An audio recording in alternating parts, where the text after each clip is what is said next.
We about war, we about war. Don't make my hitters come to your front door. We about war, we about war. Don't make my hitters come to your front door. Live a life in the war zone, you see it then. War report. All right, so we're here with the heavy hitter himself, General Muhammad, one of the most heavy hitters. If you think about heavy hitters, he is the Evander Holyfield of the truth.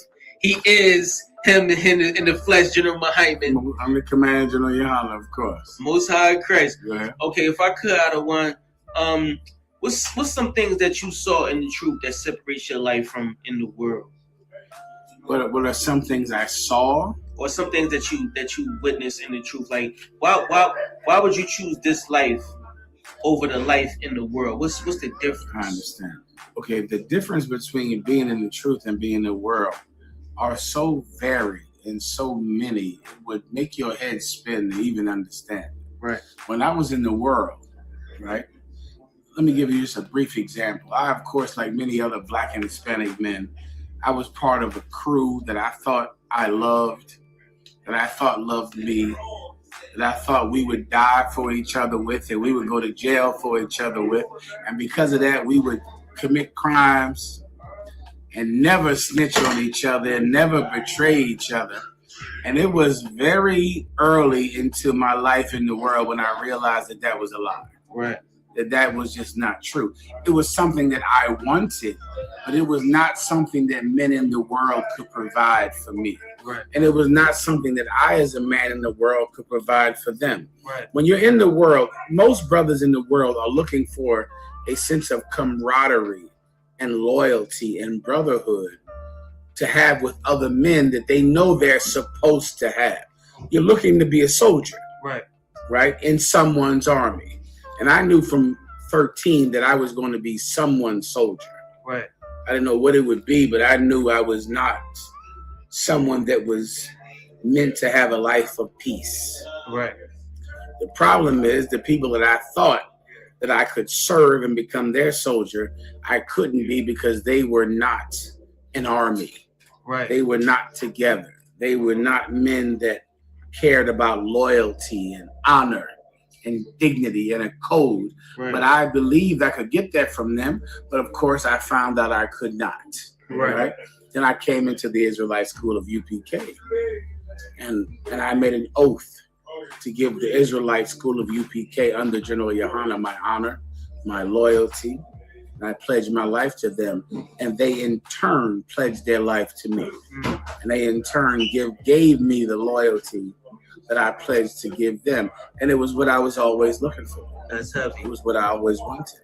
Okay, we spoke with Captain Ty Ward, super duper captain out of Philadelphia. Right. Damn right. He spoke about a situation where he said you gave him a flyer to come into the UPK. And he said he was going through his perils in the world. And he seen a flyer on the bus or the train. And he came to a school that was not the UPK. And he said he called you. And you was like, you laughed. You said, that was not us. So, like, are you familiar with this story? I think I am. I'm familiar with this story. Yeah, Ty Ward, as you know, is my physical brother.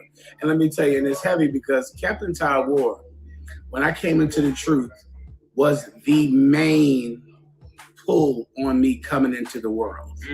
Meaning, when I came into the truth, the number one reason that I wanted to not come into the truth was to be a big brother to my little brother. It was the thing that ached me every day when I was a trooper and an officer of 50. Right. My mother would call me and she would say, your little brother needs you. He needs you to be around. And brother, it was such I can't even describe that it was the thing that made me want to go back in the world so I could be his big brother, right? And it bothered me, but I knew that I had to fear the Most High, and I knew I took an oath, right? And I had to keep my oath, so I abandoned him, and abandoned being his big brother, and abandoned watching him growing up, and it ached me every day. I don't think you get me, Knock. I mean, every day. Right. Every day until he came into the truth, I would feel in my chest to go find my little brother and to help him. And every day I would say, I got to get to D.C. I got to get to New York. I got to get to this other city. I got to get to Baltimore. I cannot go back and find my little brother. And it ached me. But I would pray to the Most High that my little brother would find me. Right. And I prayed to the Lord. Right. And how often did I pray? I hope you don't pray. I hope you don't think I'm exaggerating. Every day. Every day. Right. And so finally, one day he called me on the phone and he said, I gave him this flyer. It was 10 years. You understand me? 10 years I gave him this flyer. I gave it to him and I left. Because he was in the world, my family was in the world, and they hated me being around him. They hated my influence on him. You get my point? Yeah, I come around him and they hated the fact that I would influence him. Right. And they fought me to come and didn't want me to be around him. Right. So I said, listen, man, I can't go for this because I knew that I was tempted to choose him over the truth. Right. I could feel the temptation to choose my little brother over the truth. So because I felt it, I left him and went out on the road and traveled all over the goddamn world. Commander General Yohana fishing and teaching and pushing the doctrine of the Israelite School of UPK. Right. So now, 10 years later, I get a call from him saying, listen, I finally looked at this flyer. I left him 10 years ago. But this group I went and saw, that ain't y'all. He went to some fake Israelite group. He went to the Israelite Church of God in Jesus Christ, who is really not even existing now. They're gone. Mm-hmm. But at that time, everybody thought that they were the group that was going to finally triumph over the Israelite School of UPK. Right. But they were wrong. So he went in there, but as he went in there, he could tell that they were very different than what I had taught him 10 years ago. Right. He could tell they were not in the spirit. Now, once again, I hadn't taught him anything in 10 years. I had been gone. Right.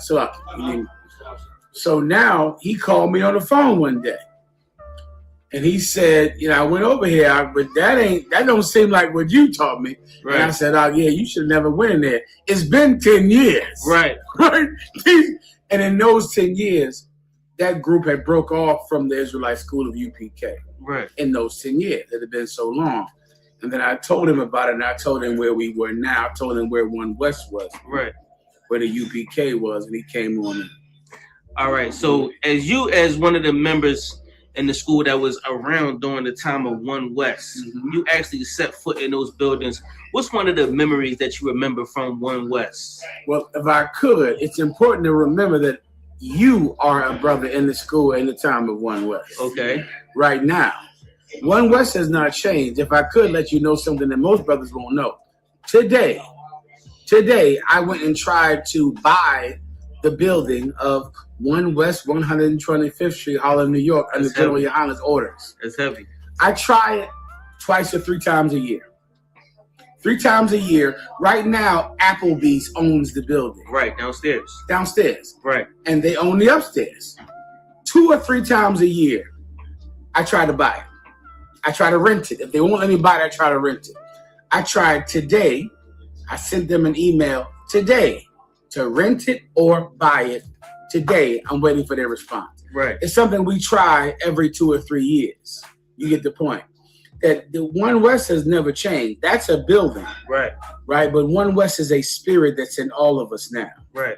But that building is holy to us. Right. And we will get it back.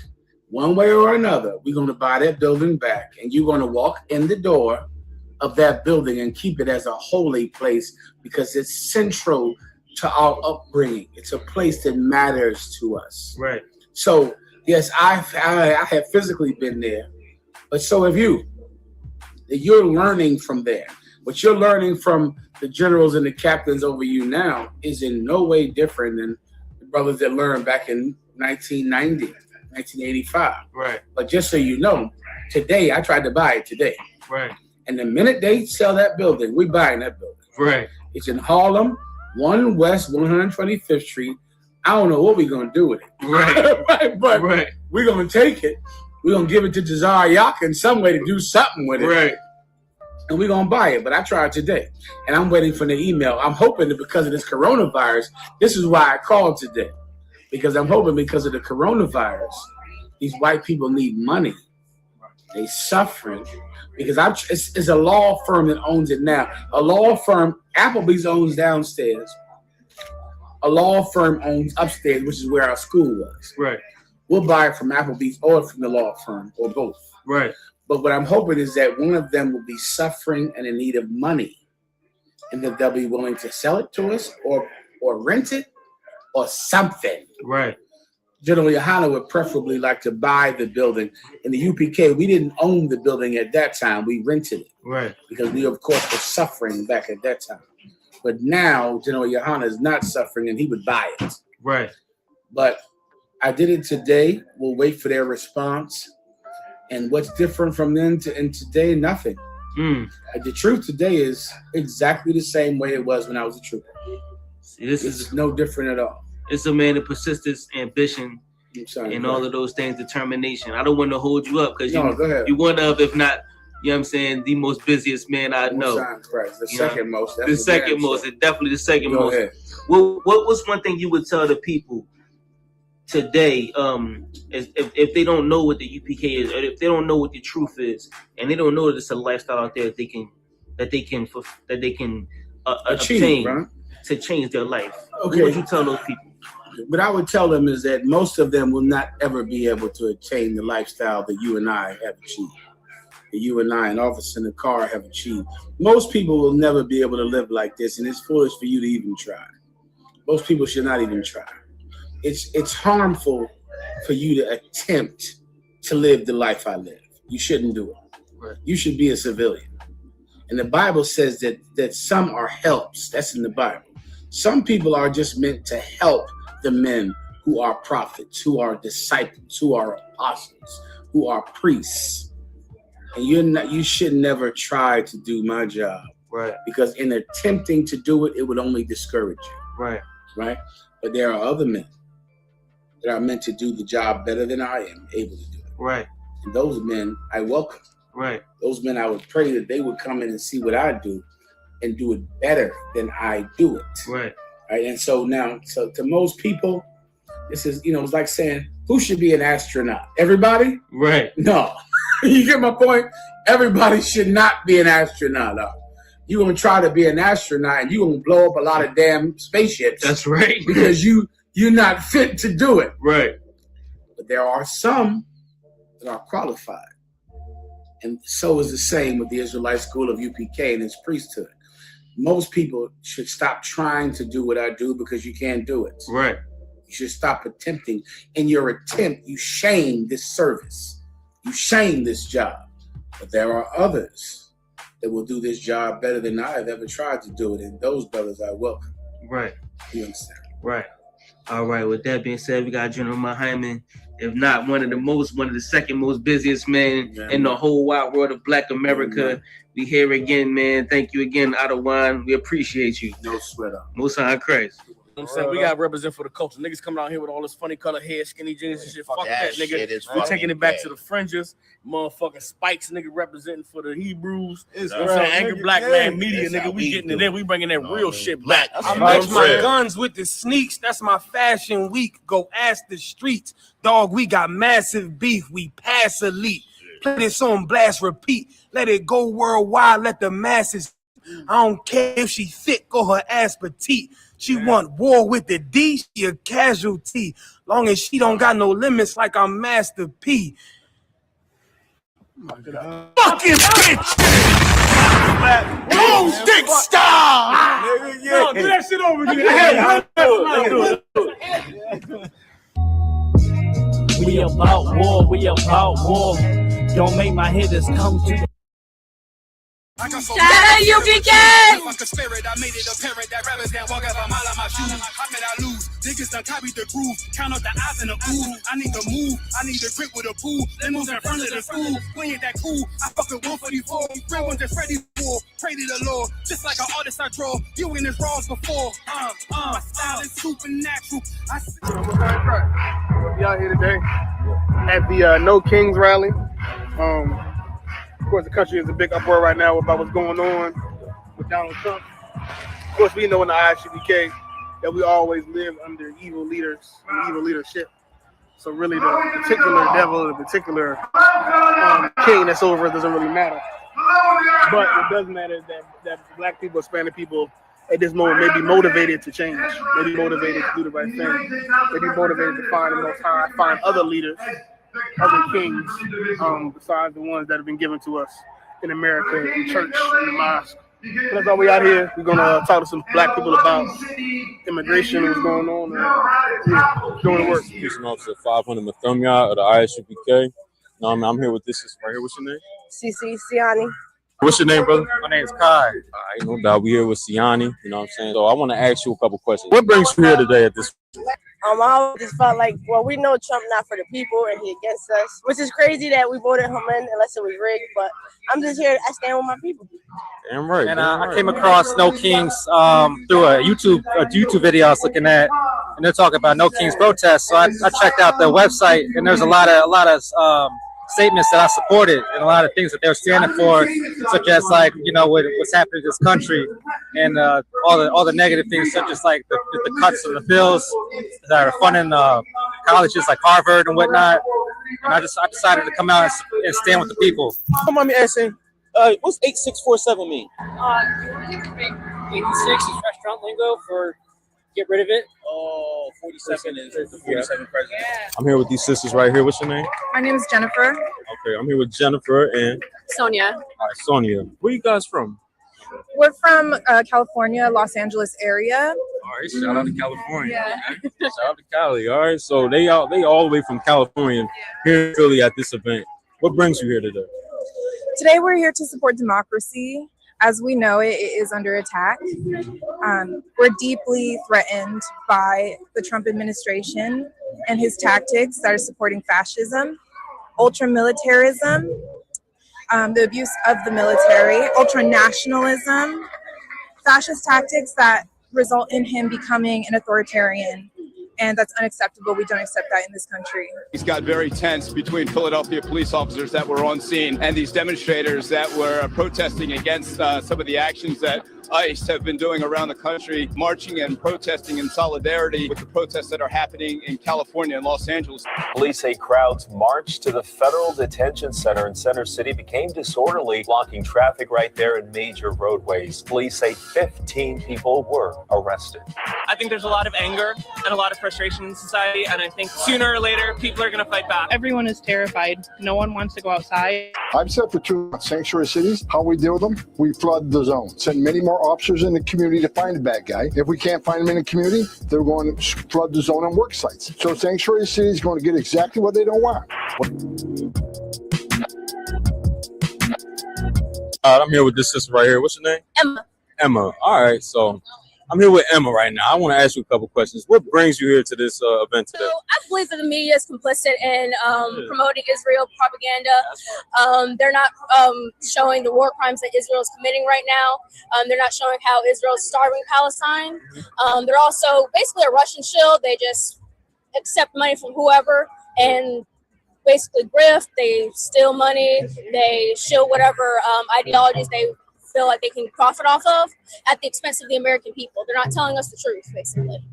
And so I'm here to basically march, show my support for the movement, show that we don't accept any kings here in America. Yeah. All right, that's excellent right there. I know there's a lot of segregation and division amongst our people, but it all comes down to being human. And I feel like, we all are different shades of color. And if we can constantly are up against each other, we're not going to get anywhere. Yeah, okay, man. Thank you. Thank you for your time. Crystal. Jennifer. Go ahead. Mucho gusto, Jorge. So I'm a first generation American, so I'm Mexican American. My parents were born in Mexico. They risked their lives to come over here, give us everything. They came here with nothing and gave us a great life. So I feel like it's, a repay. Like I'm repaying them back for everything that they did for me. Coming out here and fighting for them and making sure they know that. Ariana. Alana. That's good stuff. Okay, so first question is, why you guys here? What do you guys I'm here for like multiple reasons. I believe that America is a democracy. I believe we don't have no kings. I believe it's free Palestine. I believe that immigrants should be allowed here. I believe that police shouldn't kill, and I believe that we have the right to speak. We have the right to use our voice. Anti-ICE protests spread from city to city. ICE is preparing to deploy its special response teams to multiple Democrat-run cities, including Philadelphia. I'm John. All right, I'm with this brother John, right? I want to ask him a couple questions, right? So what brings you here today at this function? What brings me out is that, I just feel like it's the right thing to do to come out and, and protest against what's happening in D.C. Like the president is doing the military parade. Like, that's not normal. And that should be normal in America, right? And it's on his damn birthday. Like, it's just like, it's crazy. It's really crazy. Like that this is happening, and it's just like I just feel like I had to come out and just do something about it, and pop out. And being from California right now, I'm seeing the news from all my friends back home. They're being affected. Like ICE is literally parked in front of one of my old best friend's houses right now. They're like around all the Home Depots, all of like the local restaurants I used to go to when I was younger. It's just it's horrible seeing how it's affecting so many people back home and all over the country, and it's just continuing to happen. So I hope that this does something, and it's amazing to be here right now watching Martin Luther King Jr.'s son, Martin Luther King Jr. the third, speaking right now. So I really hope this has some type of big impact. Why do you think it's hard for America to accept Hispanics? I don't know. I ask myself that all the time. I don't understand it either. And let's not get it twisted. This is an ethnic cleansing in the beginning. We are seeing an ethnic cleansing in real time, not just outside of the U.S., also outside of the U.S. But right now, the way that ICE is infiltrating our communities, this is the beginning of an ethnic cleansing to ignore due process and to deport people to another country, to countries that they're familiar with. The beginning of ethnic cleansing, and we need to fight that immediately. It's facts. I'm sorry, what was your name? Bill. Bill, question. Why do you think in 2025 it's so hard for America to accept Hispanics?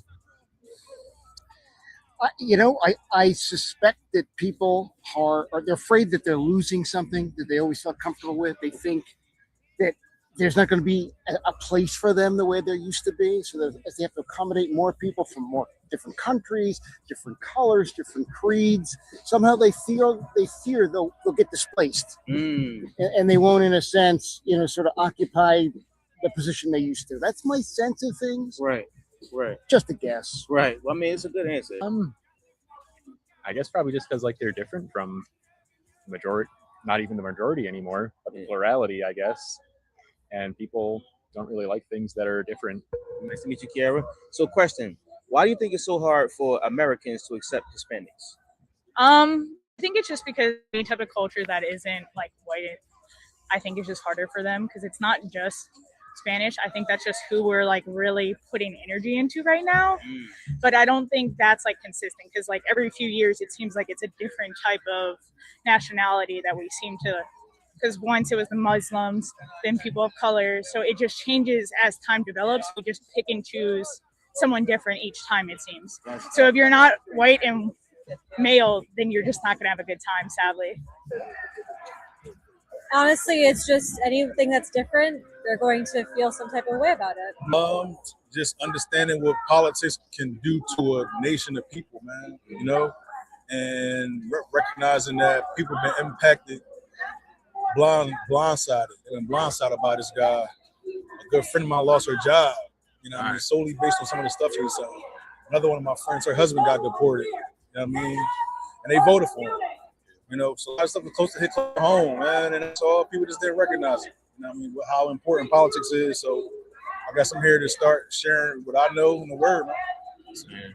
Why do you think it's so hard for America to accept Hispanics? I just everything comes with racism. They accept Hispanics, white Hispanics. They be all around with the blonde hair and blue eyes. Even I'm Puerto Rican. There's Puerto Ricans that got light skin and blue eyes. They accept them. Cubans, the majority of Cubans voted for Trump in Florida. They accept the lighter tone. Everything has to do with color in America. Everything has to do with race. Just like there's immigrants, they're white immigrants. They're not going against them. No, they're coming in the neighborhoods like in North Philadelphia. There's ICE walking up and driving up and down where my mom lives at because that's predominantly Hispanic neighborhood. they're not coming just they just don't like color because they're coming against the Black immigrants and Hispanic immigrants. I feel like we're a group that accepts everyone and helps everyone, and we're loving. I'm not sure why. Can you tell me why? So not too long ago, it was a train called the Death Train, and they would catch the train and ride the train up to America, Hispanics, and they was dying on the.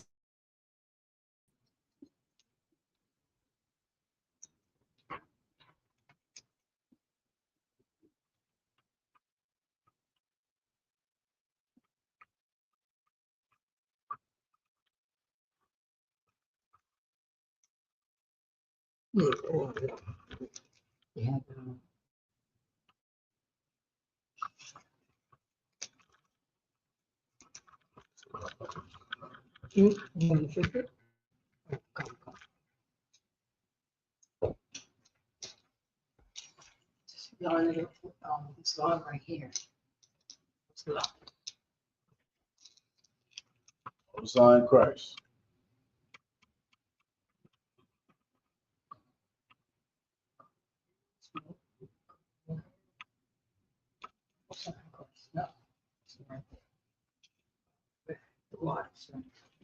You took me off mute. Oh, no sign Christ.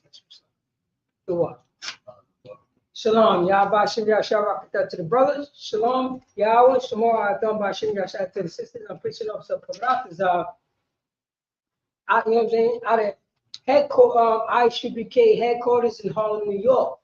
This is the Israelite School of Universal Practical Knowledge. ISUPK started for 1 West 120th Street, Harlem, New York, under Commander Jamie Yohana. And since 1969, we've been teaching the so-called Blacks, Hispanics, and Native American Indians with Negro and indigenous descent. They are God's chosen people according to the Bible.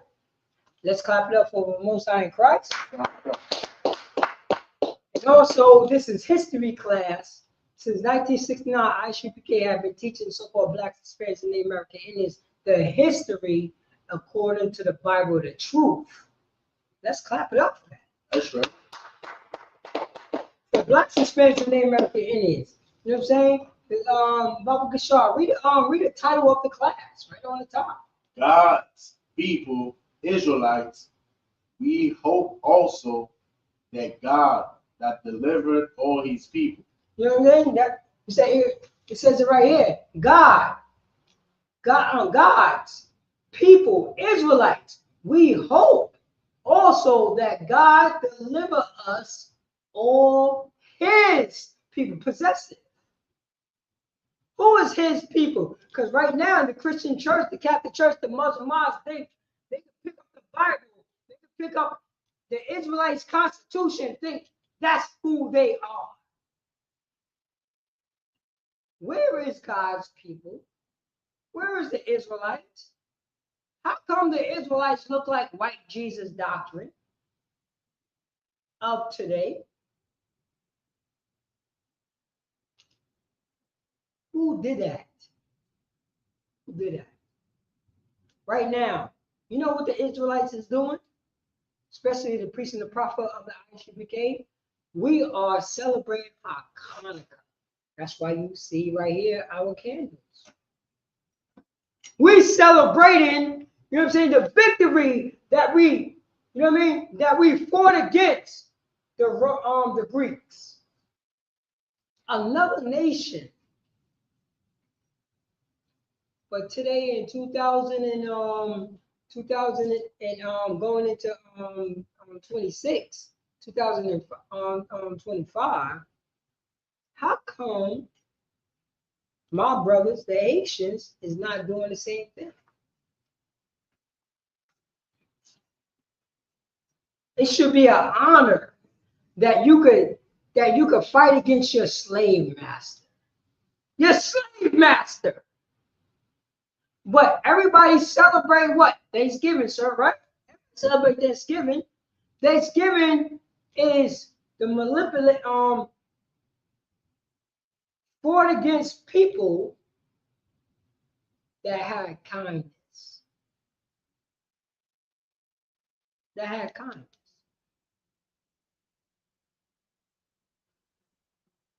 Our people need to be delivered.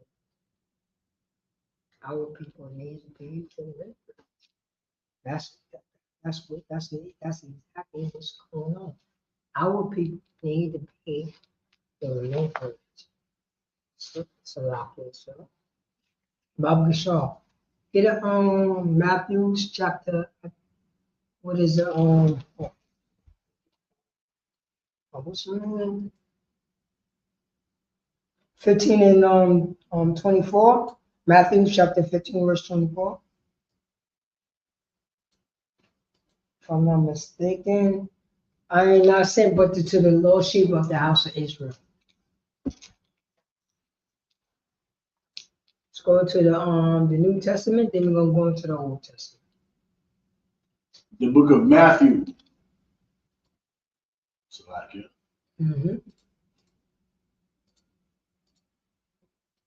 The book of Matthew, chapter 15, verse 24. But he answered and said, I am not sent but unto the lost sheep of the house of Israel. This is our king.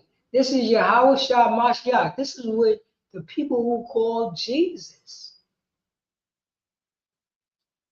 He was answering someone. And he said, but he answered and said, I am not sent but unto the lost sheep of the house of Yasha'Allah. That's what he said. Slaki on one. Did he say something else? You know, Yahweh Shah Mashiach, you know he's going to speak that Hebrew. You know what I mean? To get the punch, to understand, to make sure that you don't have no confusion about why I'm on the scene. You know that, you know what I mean? He was at what? A stern man. You don't think he was speaking Hebrew when he said, I bet he said Yasha'Allah to that white woman. You understand what I'm saying? To that white dog. To that, you know what I'm saying? To that white woman that's his oppressor in 2025.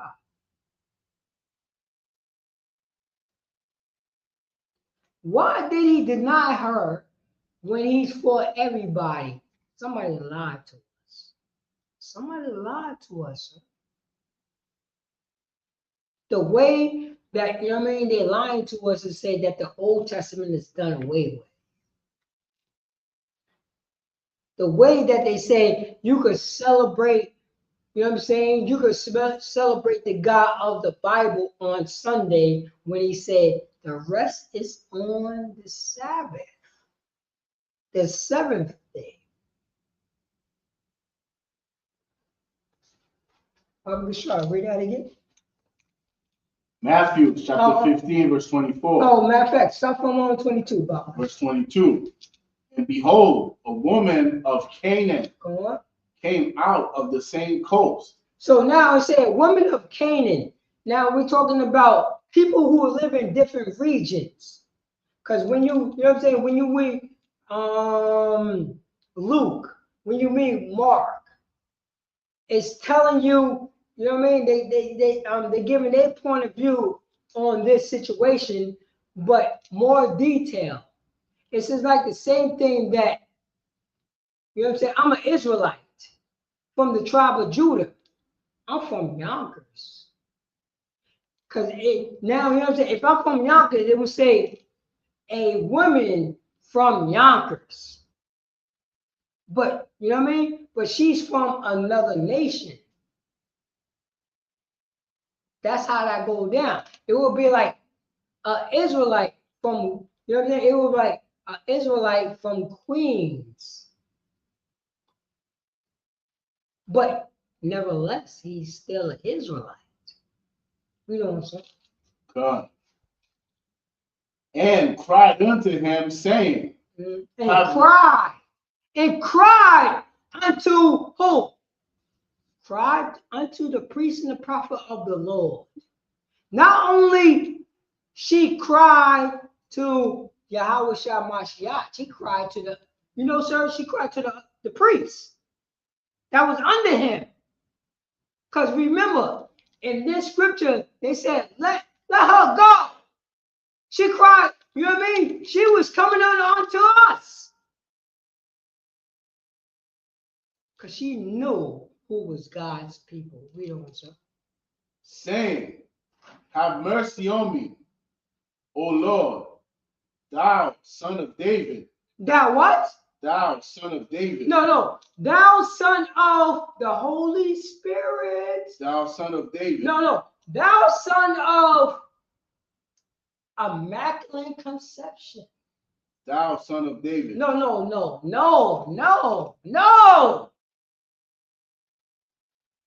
How can it be thou son of David? Sir, how can it be thou son of David if he was underneath somebody who adopted him? How can he be thou son of David? Unless this person know, this heathen know the status. See, this is how it's going to be in the kingdom. Do we all understand second and third class citizens? Slovakia. Do we understand that? Second and third class citizens. We know who's on top and who's on the bottom. We all know that. In America, who's on the top and who's on the bottom?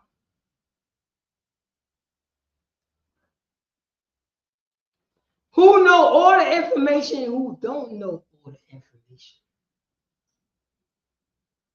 I gotta go to a white man to know some information. Everybody knows that, especially when it comes to business. Salakia, you know, in North Dakota, the state, land every goddamn where. Land. Pennies on the dollar. Pennies on the dollar. Why? You know what I mean? Why nobody told us that you could pay $150 in taxes on all this land that is in North Dakota? Land. And I'm talking about acres and acres and acres and acres of land.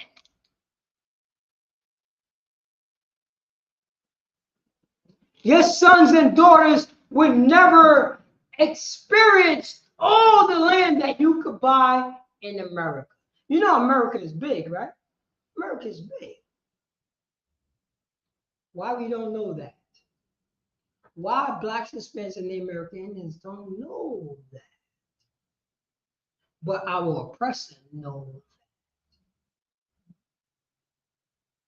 Acres of land, sir. Yo, I don't know if you know. I'm talking about bigger than Haiti, and you could own all that land. You know what? You know what you could do on that land? Anything what you want. Anything what you want. You could dig up and make rivers. You could dig up and make farmland. You could dig up and make wells. You could do anything to your land, and guess what? You still won't crack how big the land is.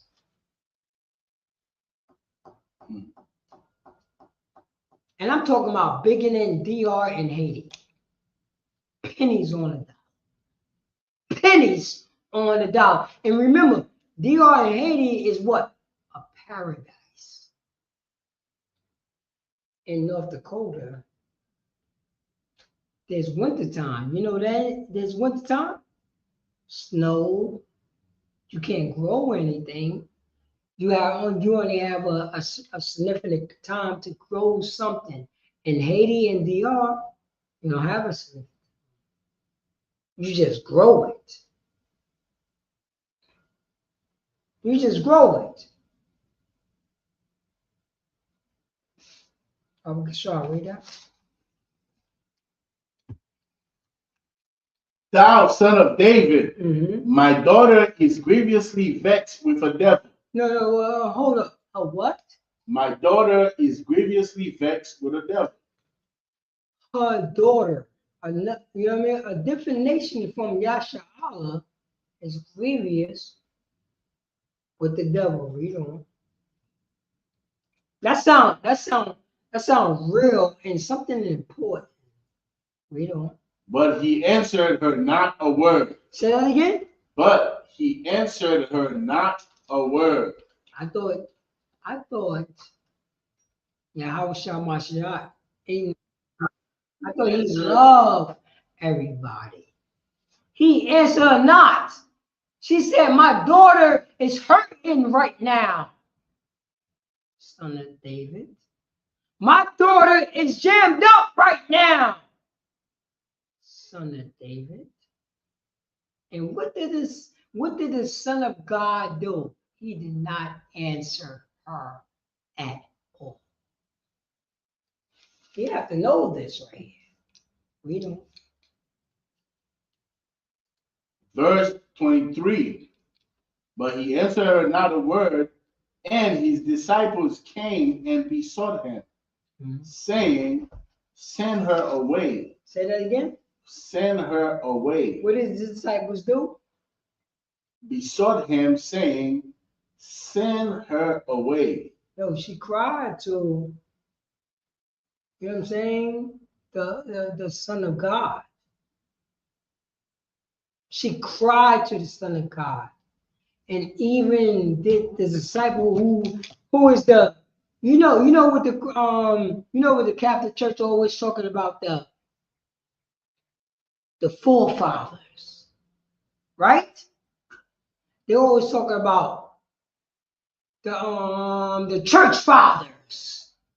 You know what they always say that, but they never say about the church fathers saying this to some goddamn heathen. You notice that? The church fathers say, send her away. She not us. We don't. For she cried after us. She cried after us first before she went to you, sir. We try to, you know what I'm saying, kick her to the side, and she ran up on you because she know you was over us. We don't. But he answered and said, verse 24, I am not sent but unto the lost sheep of the house of Israel. Oh man. You know what? She didn't go no place. She didn't run away. She fought and scratched because she knew who is God's chosen people.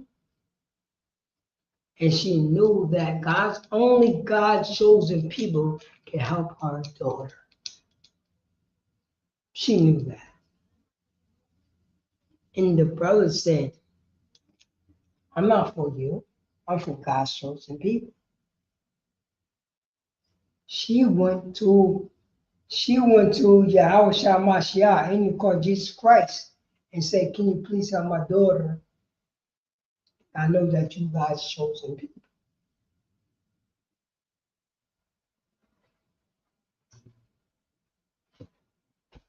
And we have to answer her. To say, I'm not sent, but to the lost sheep of the house of Israel. I'm here to help my company. We don't, sir.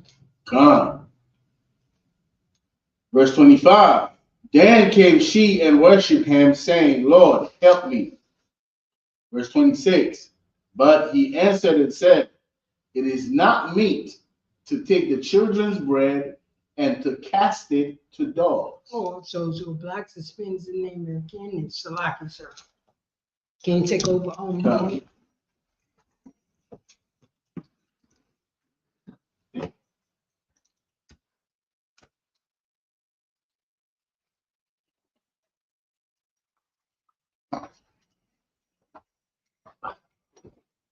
Salaki, real quick, Officer Parakas, I will be back. All right. When you look in the book of Matthew, right? In the book of Matthew, chapter 20, no, that was chapter 15, right? The book of Matthew, chapter 15, verse 24 that we're gonna go back to and read. And this is very imperative for our people to understand, man. This book, contrary to what we have been taught as the people, we have been taught that this Bible belongs to everybody. That's what we grew up in the Christian church. We grew up and we go to churches that, there are multiple races in these churches. You see white people, you see black people, you see Arabs. You got Arabs now that are Christians. You have Christians, Arabs.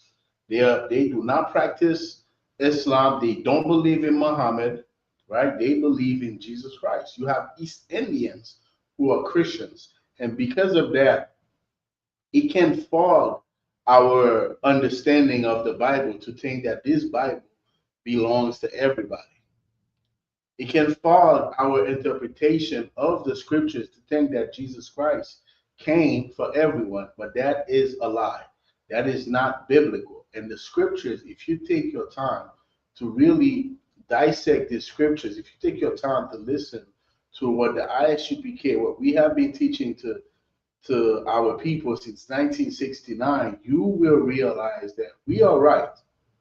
We are absolutely right. The doctrine of Christianity is a lie. The doctrine of Christianity does not teach us about the Bible. And these verses that I'm about to read that Officer Peralta was going over shows you that clearly. All right, it's the book of Matthew chapter 15. We start at verse 22, right? So when you go to Mark, right, in Matthew, just tell you, and behold, a woman of Canaan came out of the same coast and cried unto him, saying, have mercy on me, O Lord, thou son of David. Right? When you go to Matthew, no, not Matthew, this is Matthew. When you go to Mark, I believe in Mark 7, verses 25 or 26, it gives you more details. It tells you that she was a Greek, a Syrophoenician, right? That was a devil. That is our oppressor today that we call Becky. That who approached Jesus to ask him to help her daughter, all right? And it shows you how the Israelites dealt with the heathen. This shows you, because when they came to the disciples, right, the disciples sent her away. That shows you it wasn't an Israelite. Because if it was an Israelite, they would have dealt with her differently. They dealt with her in this manner because she was a heathen, because she was a white woman. She was not our people. That's why they sent her away, right? And that should show you how Christ he did not treat everyone the same. He treated the Israelites a specific way, even if he was a sinner. But he treated the heathen like they were dogs. And the scripture tells you that plainly. Let's keep on going. Verse 23, but he answered her not a word. And his disciples came and besought him, saying, send her away, for she cried after us. But he answered her and said, I am not sent but unto the lost sheep of the house of Israel. Then came she and worshipped him. So now she's bowing down to him. She's bowing down. She's begging him. She is pleading with him at this point, because he already gave her an answer. He said, I'm not sent to you. I'm sent to my people. All right. I am sent to the Israelites. I'm sent to the 12 tribes of Israel. I'm not sent to you. But she's begging him. She's like, Lord, please, Yahweh Shai, please, Jesus, thou son of David, please, Lord, help me. Verse 26, but he answered and said, it is not meet to take the children's bread and to cast it to dogs. He's doubling down on it. After he told her, look, I'm sent to the Israelites. She keeps begging. So now he's saying, I can't take what belongs to the children of Israel and give it to you, a dog. I cannot do that. And let's see her response, because a lot of people they trip on this, but what they do not realize is just like when a white man or white woman come in front of our camp while we are at camp and we speaking, there's a certain way that some white men, some white women, very few, not a lot of them, there's a certain way that they deal with us. There's a certain way that they recognize who we are. And because of that, there's a certain way that we deal with them. When a white woman comes in front of our camp and bows down to us and kiss our boots, when a white man comes in front of our camp and bow down to us and recognize that we are God's chosen people in 2025 in America, this white society, when they do not have to, when they don't have to do it, and they bow down in front of us and kiss our boots, there's a certain way we're going to deal with that white man. You understand? There's a certain way we're going to deal with that white woman, because they recognize their position and they recognize who we are as God's chosen people. So this is what we are seeing here in Yahushua Mashiach's answer, and I'm about to read it. But he answered and said, no, after he said, it is not meet, right, to take the children's bread and cast it to dogs, verse 27. And she said, truth, Lord, right? This is important. Truth, Lord, yet the dogs eat of the crumbs which fall from their master's table. This is crucial. You know why this is crucial? Because this is showing you that what? Real quick, we're going to read it again, right? So like it, we got to read it again. So like it real quick. So like it, Israel.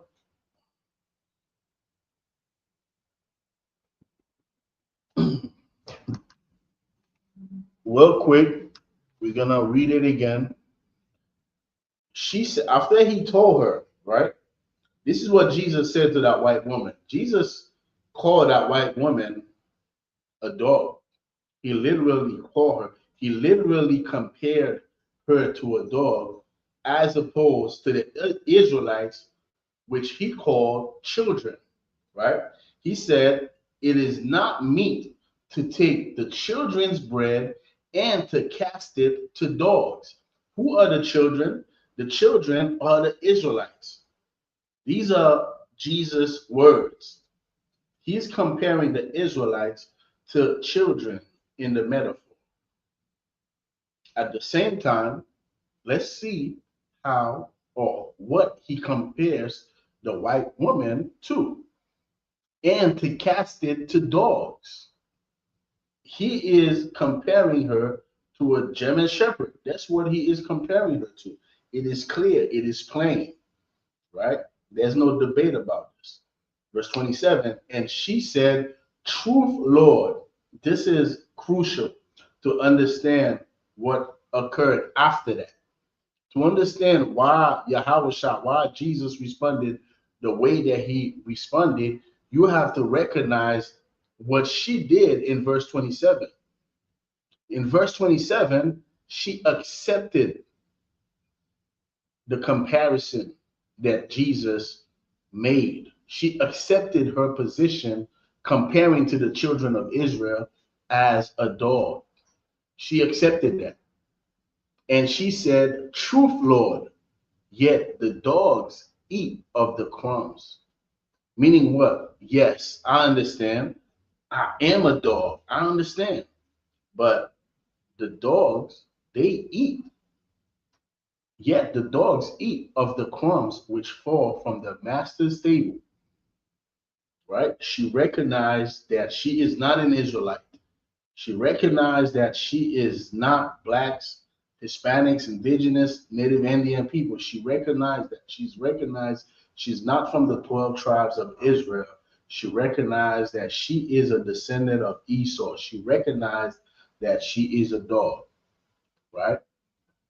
And then Jesus answered and said unto her, O woman, great is thy faith. This is the reason why. All right, the scripture is going to tell you. Be it unto thee even as thou wilt. And her daughter was made whole from that very hour. All right. So let's see if we could get it on Mark's account. All right, because Mark gives a little more detail.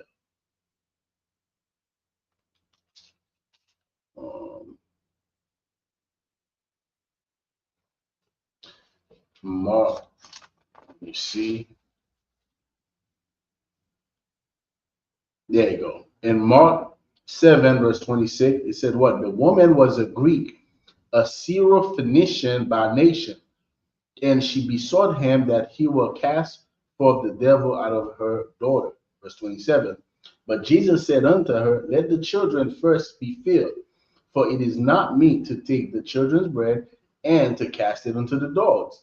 And she answered and said unto him, Yes, Lord, yet the dogs under the table eat of the children's crumb. Verse 28, verse 29. And he said unto her, for this saying, go thy way. The devil is gone out of thy daughter. So why did Jesus heal her daughter? A lot of people always ask this question because they say, well, you know, Jesus came for everybody because surely she was not an Israelite. And then look, he healed her daughter, meaning Jesus came for everybody. No, this does not change the scriptures. This does not change the prophecy that the Messiah will come to deliver Israel. This don't change that. This does not change that Jesus will sit on his father's throne, David, and he will be there to save his people. This does not change the fact that Jesus said, I am not sent but unto the 12 sons of Israel, or the 12 tribes of Israel. This does not change it. What this shows is that she recognized her position in our kingdom. She recognized that she is not an Israelite. She recognized that she is a dog. That's why Jesus said, for this saying, the same way, like I was telling y'all earlier, a white man, a white woman come in front of ISUPK camp and they deal with us where they bow down to us, they kiss our boots, they recognize that yes, y'all are the children of Israel, and they recognize that their people have done evil, their people have massacred our people, their people have committed genocide, their people have stripped us of our name, of our culture, of our language. They recognize all the evil that their people have done, and they bow down to us to show the remorse.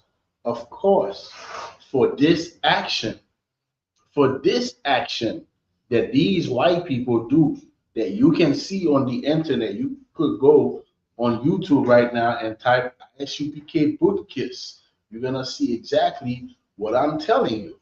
Well, for this action that you are going to see on YouTube when you type ISUPK boot kiss, because of this action, that's how we deal with these Edomites differently. In the same manner, Jesus Christ dealt with this Greek, with this Syrophoenician woman differently because she recognized she is a dog compared to the children of Israel. Let's go with one more, the book of Matthew, chapter 10. All right? The book of Matthew, chapter 10. And as you get into these scriptures, man, you know, coming out of the Christian church, there's something that when you are in the church, you are always asking questions that never get answered.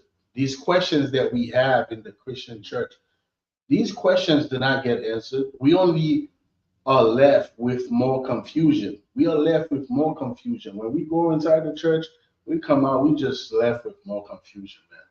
The pastor does not answer any of our questions. They just sing and dance and have a good sermon, but then the questions about life, the questions about the condition of our people, the question about our purpose, these questions, they do not get answered in the church. But in the ISUPK, these questions will be answered. As you read these scriptures, you will understand clearly why we are in the position that we are in as a people. You will understand clearly why was it important for Jesus Christ to come through the seed of David and to die for us. You will clearly understand. Why? Because there is a river, like Captain Tazariak says all the time, there is a river that flows through the Bible, man. When you read the Old Testament and you read the New Testament and you see how they intertwine, you see how it makes sense, you see how it was prophesied that we will be destroyed as a people if we went astray. Like, you can see all these things.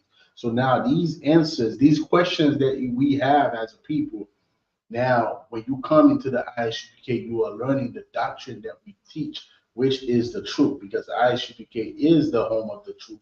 Now these questions that you have will be answered. Now you can begin to understand, man, this is the reason why we are destroyed today as a people. This is the reason why we got all these other races of people that are ruling over America that are on top of us. Whether we are in America, in Puerto Rico, in Jamaica, in Haiti, in Mexico, in Venezuela, in Dominican Republic, it does not matter where we are as a people. Another nation is ruling over us. And that is because we are God's chosen people. And Jesus Christ only came to deliver us out of this condition that we are in. These other nations do not need to be delivered because they didn't receive the punishment that we received for our disobedience. We are the one who received the punishment. So how can these other nations who did not receive the punishment that we received, because our punishment was specific. We received a specific punishment. These other nations, they know who they are. They are not confused. They do not need to do no DNA test to say, oh, I'm 20% Asian, I'm 40%, white, I'm 30%, indigenous. They are not confused. All white people know they are white. All right, Chinese know they're Chinese. They are not confused about who they are. All right, North Koreans, they know who they are. Only us, Black and Latinos, we are so confused. We think that we are 20% indigenous, 5%, Igbo, 3% Nigerian. So now we are looking at ourselves like a spectrum, and we have different percentage of who we are. So that means we are everything. We are Igbo, 20%. We are 3% Nigerian, 5% indigenous, 2% white. We all these things that we believe because we are the people that Christ came to deliver out of this confusion, out of this punishment of being destroyed as a people, of being a no people. Now let's read the book of Matthew chapter 10, verse 5. These 12 Jesus sent forth and commended them, saying, go not into the way of the Gentiles, and into any city of the Samaritans enter ye not. All right. Verse 6. Remember the northern kingdom, right? Our brothers and sisters, they went into captivity. All right. And the Assyrian, they had brought up other people on this land. So we had a lot of heathen that was living in Samaria, a lot of heathen, right? A lot of other people was living there, and we were not to go into their ways. We were not to fall under the influence of their customs, of their culture. We were to remain who we are, and we were to go and fish our people out of their way of life. All right. Go not into the way of the Gentiles, and into any city of the Samaritans enter ye not, but go rather to the lost sheep of the house of Israel. And as ye go, preach, saying, the kingdom of heaven is at hand. The kingdom of heaven is at hand. But go rather to the lost sheep of the house of Israel. And that's what we do today in 2025. We do not go to these other nations, right? We don't go to these other nations. We go to our people. We go to the Israelites. When we go, when we go to Times Square, we don't go there for Esau. All right. We might blaze on Esau. We might blaze on the Edomites. We might blaze on Ishmael. We might blaze on the Hamites, but we are not there for them. We are there for our people. Because Times Square, you have all our people walking up and down Times Square. You have the Mexicans in Times Square. You have Puerto Ricans in Times Square. You got indigenous people in Times Square. You got black people in Times Square. You got Haitians, Jamaicans. Everybody is in Times Square. At the same time, you have the French. You have German. You have, Chinese. You have North Korean. We are not going to Times Square for these people. We are going there for who? Who did Jesus say? But go rather to the lost sheep of the house of Israel. All right? That's who we are here for. We are here to raise our nation from the dust, from the condition, from the destruction that we fell under due to our sin, due to our disobedience. All right? So it is important, as Parathas are titled this class, God's people, Israelites. We hope also that God, I believe he meant we hope also that God deliver all his people. I believe that's what he meant to write. Hey, shalom, Officer Madaba, Yahweh Hashem Yahweh Shabbat. Shalom, Supreme Tazadawan, Shalom, Yahweh Hashem Yahweh Shabbat. Yahweh Shalom, Yahweh Shemo, Alataba Hashem Yahweh Shai. All right. So it is very important for us to get these breakdown, man. Let me see if I get the Apocrypha. I'll get it on the phone real quick. All right, let's go to the book. Let's go to the book of 2nd Esdras real quick.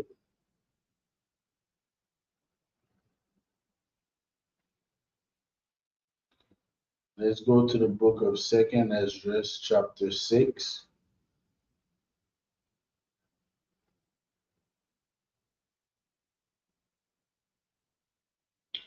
Let's go to the book of 2nd Esdras, chapter 6, verses. All right.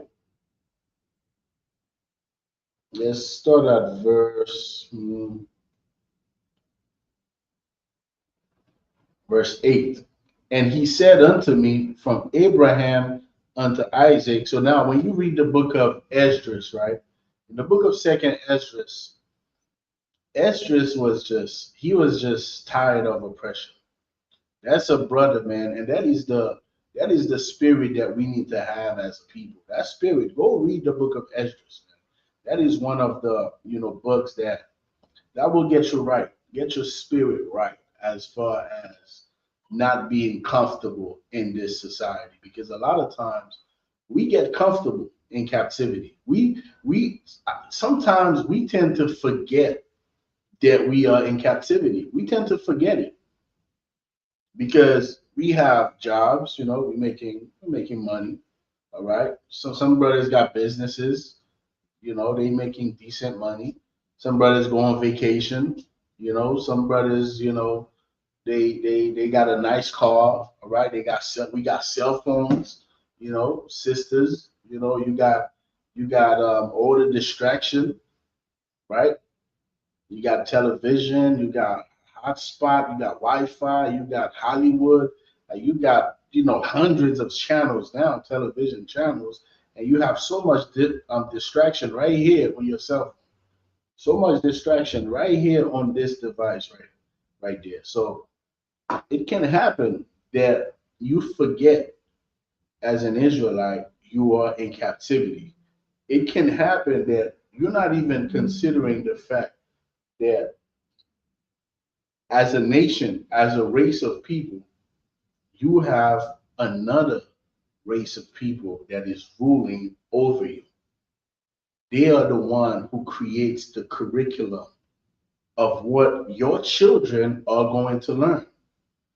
They the one who decide. You didn't decide what is the children of Israel going to learn at school?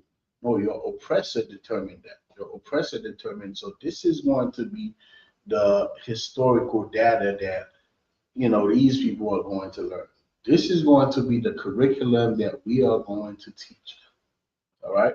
You do not make that decision. And a lot of times, if you are not wise, right? If you are not careful, if you are not diligent, it can happen that you forget as an Israelite that you are in captivity. We are in captivity. Never forget.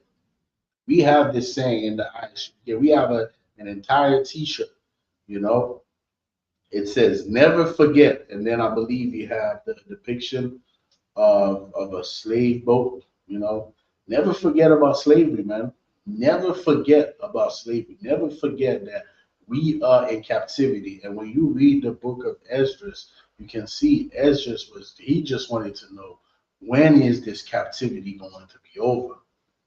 Right? When is it going to be over? How come we have these people who are not a people ruling over us? When? When is it going to be over? So he's talking to the angel, and this is what the angel said to him, right?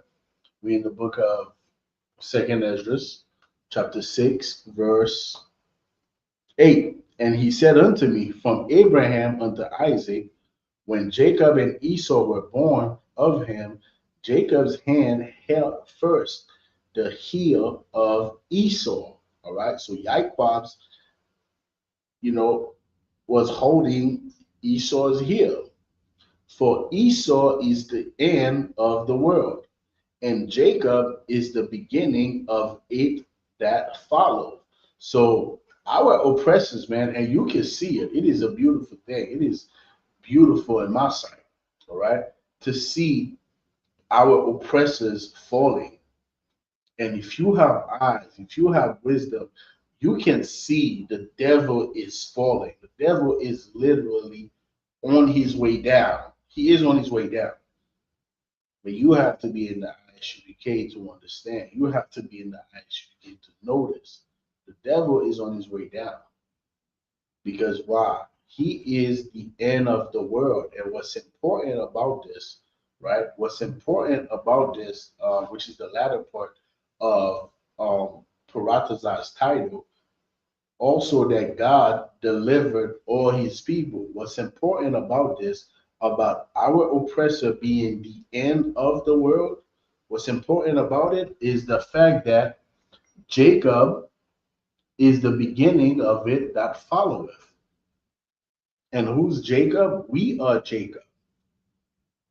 Blacks, Hispanics, and Native Indians, the Jamaicans, the Mexicans, the Trinidadians, all right, the Puerto Ricans, all right, the Honduran, Brazilian, right, Argentinian, Haitians, Dominicans. We are Jacob. Why? Because Jacob, or Israel, is the forefather of the 12 tribes of Israel. So we are these people, man. So, so like it. So when the scripture says,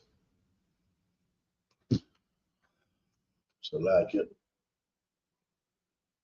So when the scripture says in 2nd Esdras, all right, that Jacob, Esau is the end of the world, right? It says Esau is the end of the world, and Jacob is the beginning of it that followeth. So now, when you look on your television, you can see that our oppressors, they are going to war. And you can see also, there's something that you can see that we have to pay attention to. Like we read in the book of Maccabees, I think it was the book of First Maccabees, when it shows you that, you know, the nations were quiet. The nations were quiet when they dealt with, I think it was Antiochus, right? When they dealt with him, they were quiet in front of him. It's the same thing with America. A lot of nations were quiet in front of America. Well, this is changing today. We can see that nations are standing up to our oppressors. That's because they are going to the Third World War. And the scriptures tell us all about it.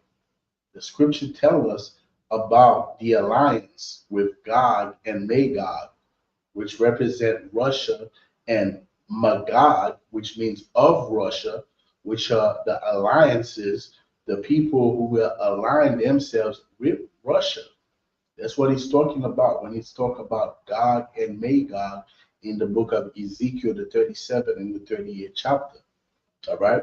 And this is going to usher in the Third World War, where our oppressors are going to fall. They are the end of this world. The society as we know it today, our oppressors who are on top, who are ruling, all right, this petrodollar who is like king on this earth, and you can see how they are fighting. They just seized, I think 190 million. Like Donald Trump is a pirate. Like America, they bring in, well, they've been doing it, but they are pirates, man. They just stole so many gallons of oil. They stole an entire boat of oil from Venezuela because they need to keep that petrodollar on top. They need to do it because their empire is falling, and we can see it here in the ISUPK. And it's a beautiful thing because when their empires fall, what's happening is that, like it says in the scripture, Esau is the end of the world, and Jacob is the beginning of it that follow. After their kingdoms fall, our kingdom will rise. So this is important. So read the book of Second Esdras, man, so you can get the spirit that Ezra was in. Now we're gonna read further. All right, we in Second Ezra 6, verse 9. For Esau is the end of the world, and Jacob is the beginning of it that followeth. The hand of man is betwixt the heel and the hand. All right, now this is crucial as well. Other question Esdras asked thou not. So it's telling you the hand of man, right? Representing everybody else. We're talking about Esau and Jacob. Now he says the hand of man is betwixt the heel and the hand. Remember, Jacob is holding the heel. So Jacob's hand is attached to Esau's heel, right? Esau's heel. So now the hand of man is betwixt the hand of Jacob and Esau's heel. The hand of man is betwixt the heel and the hand. Meaning what? Everything that the other nations do, everything that they are going to be, depends on this relationship. It depends on this relationship right here between Jacob, which are so-called blacks, Hispanics, and Native Indians, and Esau, which is our oppressor, the white man, the devil that the Bible speaks of. That's what it's all about. This is why you see them in Israel today claiming to be us. And when we say, nah, we are us, we are considered anti-Semitic because the hand of man is betwixt Jacob and Esau. Everything that this world revolves around is us, right? Jacob and Esau. Because when they fall, guess what? Everybody got to get in line according to our power, according to our rulership, according to our rules. That's what it's going to be. That's what it is. All right. Now, let's jump down to verse.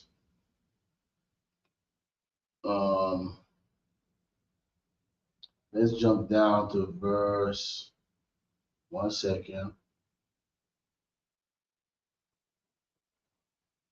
54. All right, in verse 54, this is what it says. And after these, Adam also whom thou madest. Hold on, let me see. I think there's a scripture I want here.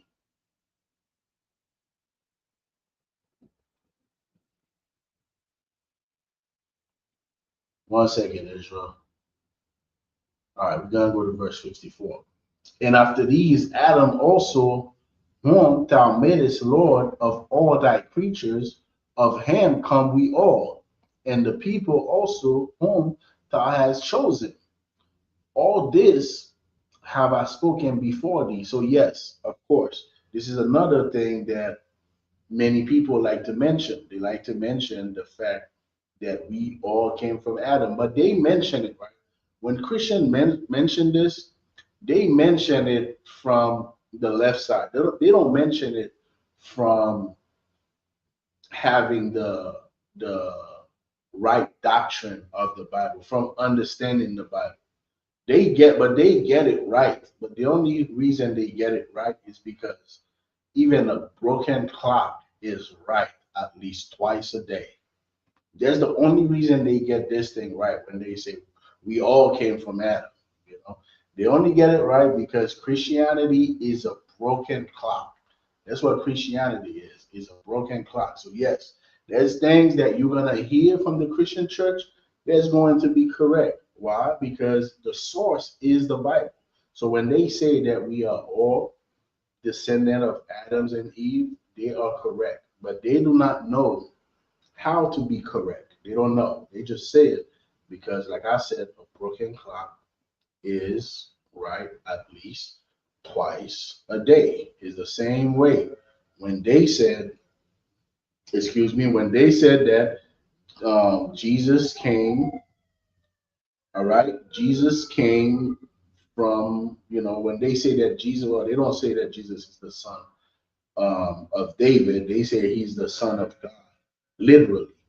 But when they say that Jesus came to deliver us from our sin, they are right. But they don't know who the us is. They think the us is everybody, and that's where they get it wrong. So now, the reason that they are right is because Noah, who is a descendant of Adam, him and his family are the only one that survived the flood. And because they were a direct descendant of Adam and they are the one who survived the flood, that's why today we are all descendant of Adam. But during Adam's time, there were other families on this earth. There were other families, but the other families, they all died during the flood. Only families that survived the flood were the families of Adam.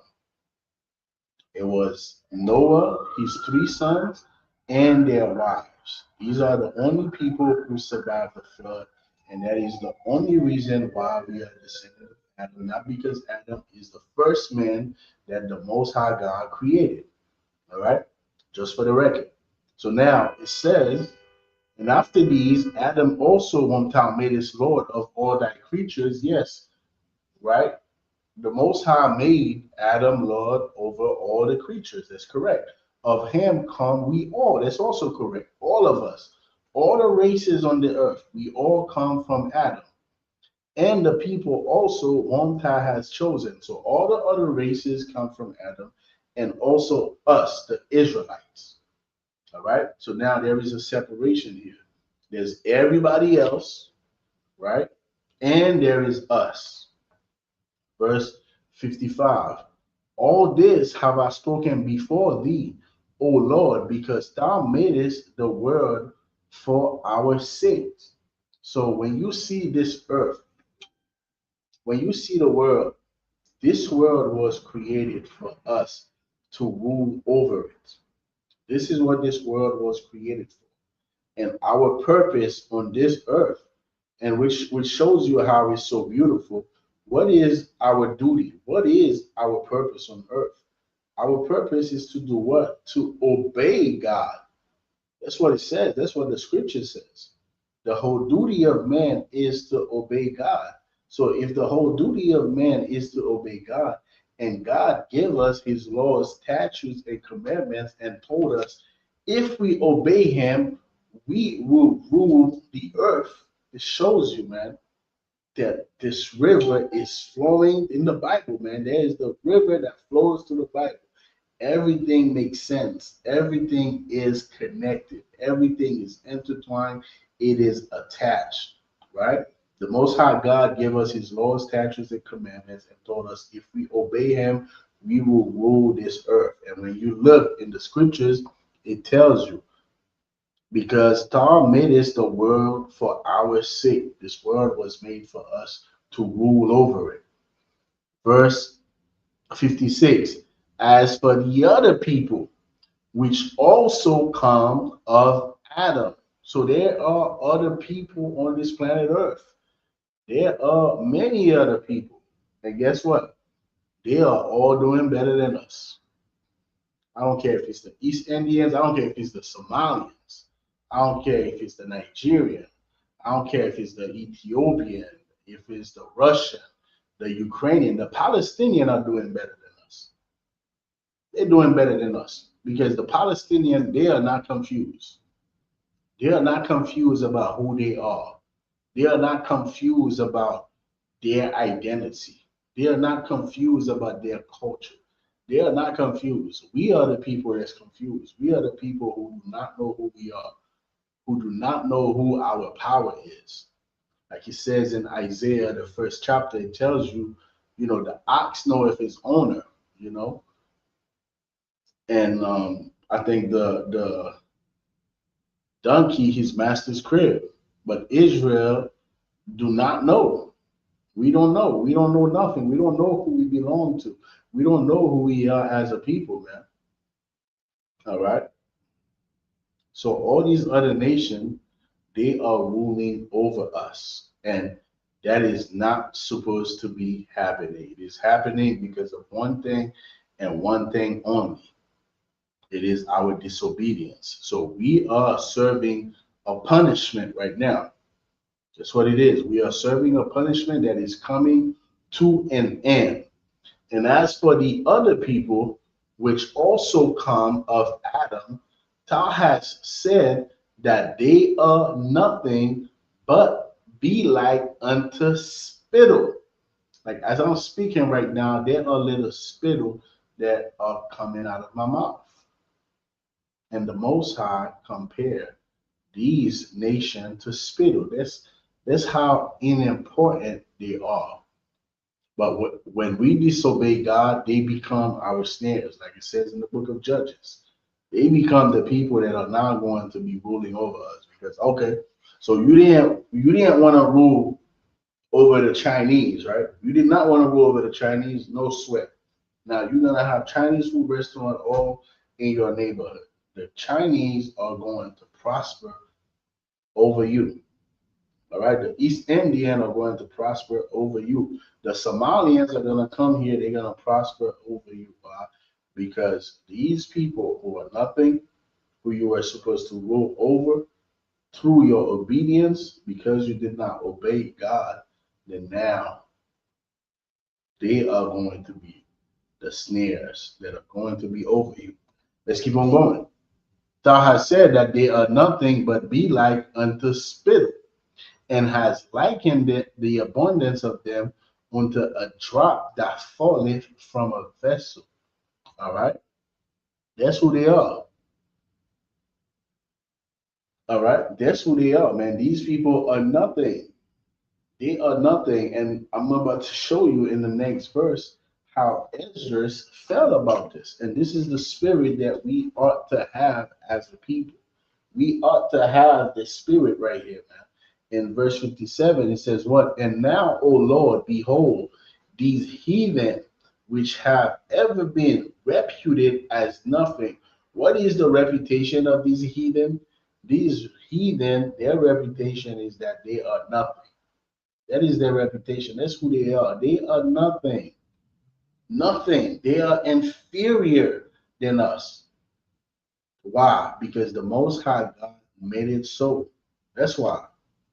It was God's will that we rule over these other nations. It was God's will that we will be stronger than these other nations. All right? God decided that. We didn't make that decision. God did. All right? But verse 57, O now, O Lord, behold, these heathen which have ever been reputed as nothing, has begun to be Lord over us and to devour us. Now, these people who are nothing, Bijo is nothing, right? Andre Aped is nothing. Bulos, these people are nothing, man. They are nothing. And what happened? They began to be Lord over us and to devour us. Now, these are the people that are devouring us today. The people that were like spittle, the people that are reputed to be nothing on this earth, the people that are below us. Now, they are Lord over us. They are our landlords. They are our doctors. They are our teachers. They are teaching our children. They create the curriculum. They decide. They determine what it is that your children are going to learn. They decide that. You do not decide that. And that's how Ezra's felt, man. Ezra is looking at the condition like, damn, these heathen, they are Lord over us, the Israelites. These heathen are Lord over God's chosen people. These heathen are ruling over us, God. When is this going to come to an end? And when you know who you are, man, this is why the truth is so beautiful, because it teaches you. The truth gives you your soul back. That's what the truth does to you. It gives you your soul. It gives you your life back. Because without this truth, we are dead. We are corpse. That's what we are without this truth, man. And when you understand, when you get this knowledge, when you get this wisdom, you look at these other nations for who they are, right? You look at them for who they are, and you begin to see yourself and see the responsibility that you have as an Israelite to live according to the law, statutes, and commandments of God, so that we can be delivered from these nobodies. Because that is the only way, because the only way that we fell under them was what? It was our disobedience. See, so the only way that we're gonna get back on top and put these heathen, these nobodies in their place is through what? Is through our obedience. That's how we do it. So this truth is imperative, man. This truth is crucial. There is nothing more important than this truth. There is nothing more important in this planet for Blacks, Hispanics, and Native Indians than the truth that comes out of the priests and prophets of the ISUPK under commanding General Yohana. This doctrine is life. This doctrine gives you your soul back. This doctrine gives you your life back. This doctrine gives you your sanity back. It gives you your self-esteem back. It gives you back your identity, which is all you need, because once you have your identity, once you know this identity and you have the knowledge and you have the wisdom, then you can understand the responsibility that comes with being an Israelite. Because being an Israelite means what? Being an Israelite means that this earth was created for you to rule over it. And what is the responsibility in order to rule over this earth is obedience to God. All right, let's keep on going. Verse 58. But we, thy people, whom thou hast called thy firstborn, thy people, your people, whom thou hast called thy firstborn, thy only begotten, and thy fervent lover, are given into their hands.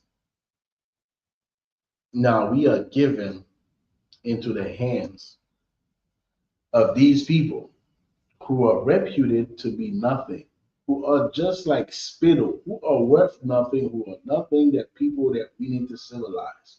That's all they are. They are people that the Israelites have to civilize. We have to civilize white people, man. We have to civilize white people. Because if we don't civilize white people, every white child is going to be unalive. Every teenager, white boy, they are going to be unalive by other white people. Go ask Charlie Kirk. All right. Of course, Charlie Kirk was a grown man when he got unalive, from loss of blood caused by another white man. But if we do not civilize white people are going to be extinct through white on white crime. If we do not civilize Arabs, every little 6 and 9-year-old girl are going to be violated. And we are the people that are going to civilize these people, because these people are nothing but people that need to be civilized by their true Lord, the Israelites, blacks, Hispanics, and Native Indians. Verse 58, but we, thy people, whom thou hast called thy firstborn, thy only begotten, and thy fervent lover, are given into their hands. Verse 59, if the world now be made for our sakes, why do we not possess an inheritance with the world? How long shall this endure? This is the mind state that Ezra was in. Ezra was like, damn, how long is this going to be? How long is this going to take? How long is this going to take? Because we've had enough. How much longer are we going to be in this captivity? How much longer are we going to be ruled by a people who are beneath us? When are we going to be delivered? When is it going to happen? Well, it will happen. All right. Let's go to the next scripture real quick.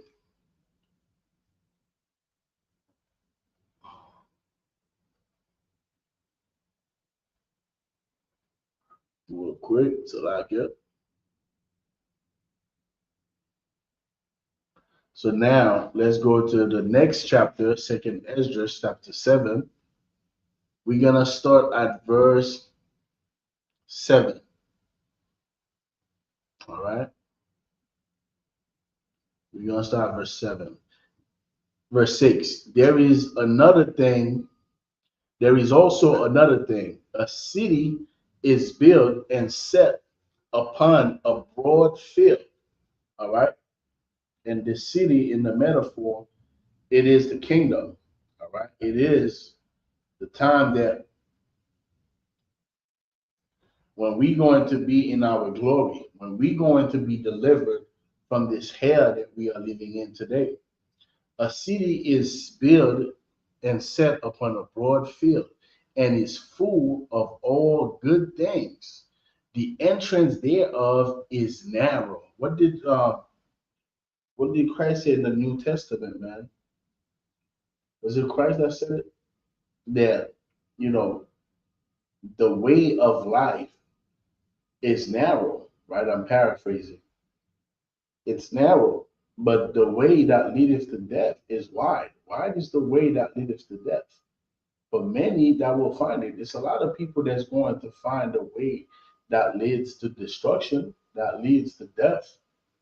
But the way of life, what was I telling you? The doctrine of the ISUPK is life. It gives you back your soul. It gives you back your life. But there's other ways. There's other ways you go to, and you become a drug addict. You lose your soul. You lose your drive. You lose your life. That's why this doctrine, man, this wisdom that the ISUPK teaches is of utmost importance. It is very important. It is extremely important. There is nothing above it. Not diamonds, not rubies, not gold, not silver, not Bitcoin, not XRP, none of that. All right? There's nothing above this wisdom, this knowledge that in the ISUPK we have been teaching our people since 1969. There's nothing above it. All right. There is also another thing. A city is built and set upon a broad field and is full of all good things. Verse 7, the entrance thereof is narrow. So this city, this kingdom that we are trying to get to as a people, to be delivered out of this hell that we are in, that city, that deliverance is there. It's built, but it's upon a broad field, and it's full of all good things. All these good things that are inside, that's everything that we know today. Everything that we know today, that city have all the opposite. What do we know today? We are the first one to be hired, right? Last one to be hired, so like it. First one to be fired. That's what we know, right? We have the highest mortality rate in these hospitals, man. Infant mortality rates, we are the highest in diabetes and high blood pressure, the highest in STDs, in anything that is negative that you can think of. We are the highest in. Well, in that city, it's nothing but good things. It's nothing but health. It's nothing but rulership and prosperity, right? That is our deliverance, man. But that path to get to that city, to get to your deliverance, the entrance thereof is narrow and is set in a dangerous place to fall. Not only the entrance is narrow, right? The entrance is narrow, so now you got to picture it. You got to picture like a corridor that you got to go through. You know, you just got to squeeze, you know, to pass through. So not only is this entrance is narrow, but it's set in a dangerous place. So it's not just some place you just got to squeeze to get through, but you got to squeeze and watch your step. Why? Let's read. Like as if there were a fire on the right hand and on the left a deep water. So you got to walk that path, and on your right is fire, and on the left is water. That's how dangerous it is. So not only is it narrow, but you got to watch your step. You have to watch your step, because if you don't watch your step, what's going to happen? You're going to end up in the fire and burn, or you're going to end up in the water and drown. Either or, you're gone. You're not making it to your deliverance. You're not making it to the city. You're not making it to the kingdom. Let's keep on going. And on the left, a deep water, verse 8, and one only path between them both. It's only one path between them. It's not many paths. It's only one path between them. To get to that city is one path. ISUPK 1 West 125th Street, Harlem, New York, since 1969. We are under commanding General Yahana. It's one path, one baptism, one spirit. That is how we get delivered. All right? That is how. ISUPK will teach you how. Let's keep on going. And one only path between them both, even between the fire and the water, so small that there could but one man go there at once. Only one man can go there at once. That's how narrow this path is. Which means what? It's not for everybody. The truth is not for everyone, man. Right? The truth is not for everyone, because there are things in this world that are far more attractive than the truth. They are far more wide, you know, and easily accessed than the truth. The truth is not easily accessed. It's not, you know. The truth is not someplace that You can bring all your family and all your friends, and they'll just bum rush the truth. It's not that place. It's the place where it's only one man at a time. One man at a time. That's the truth. You know? Let's keep on going. And one only path between them both, even between the fire and the water, so small that there could but one man go there at once. Verse 9, in this city now were given unto a man for an inheritance. If this city was given unto a man for an inheritance, that is what was given to us. That was our promise. All right, that is what is dear to Abraham's bosom, man. That is dear to Abraham's bosom, man. That was promised to the descendant of Abraham, to Isaac, to Jacob, to the 12 tribes of Israel, whom Jesus came for. Jesus came for these 12 tribes of Israel. That's who this inheritance, this city, this kingdom, this rulership was given to. And this kingdom is right after this kingdom that we are living in right now, which is falling. This kingdom that we are living in is falling, which means what? You need to be on the path. You need to be on the path to get to the next kingdom. You have to be on that path. If not, what's going to happen is that you are going to fall with this kingdom. You're going to fall with it.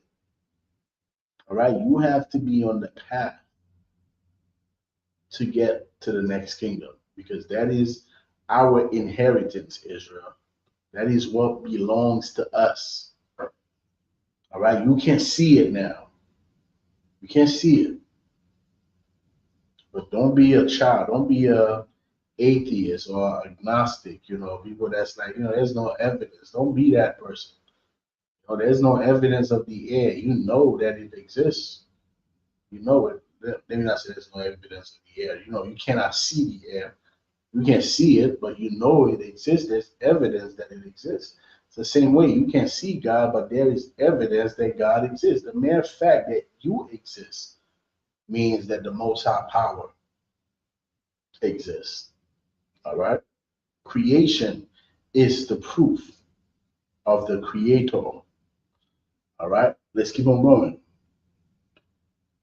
If this city now were given unto a man for an inheritance, if he never shall pass the danger set before it, how shall he receive this inheritance? So, how are we going to be delivered as a people? How are we going to be delivered as a people if we do not go through this path? If we do not pick up our cross and follow Christ, to observe and to do the commandments of God, which was intended for us to do in the beginning. That's why you got stoned for not doing it. All right? That's why you got stoned for not doing it. That's why you got stoned for not following the laws. To get rid of evil out of Israel, so that we could have people that obey. We don't need people who do not obey. That was the ministry of death.